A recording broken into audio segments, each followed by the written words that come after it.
Hello, कशा आहात सगळे? तर आज बनवला होता छानपैकी असा ढोकळा आणि तो अगोदर भांड्याला तेल लावून वाफलायला ठेवून दिला आणि छान असा वाफलवून घ्यायचा. तो 15-20 मिनिटं वाफलवून घ्यायचा. आणि हो, ह्याची जर रेसिपी तुम्हाला जर हवी असेल ना तर कॉमेंट करा की येस म्हणून. त्याची रेसिपी नक्कीच मी फुल व्हिडिओमध्ये घेऊन येईल.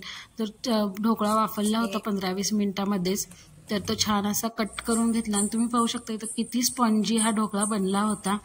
त्यानंतर छान असं साखरेचं पाणी करायला ठेवलं. ते छान बनलं होतं तर त्यावरती असं टाकून घेतलं. साखरेच्या पाण्याने छान अशी टेस्ट देखील येते ढोकळ्याला.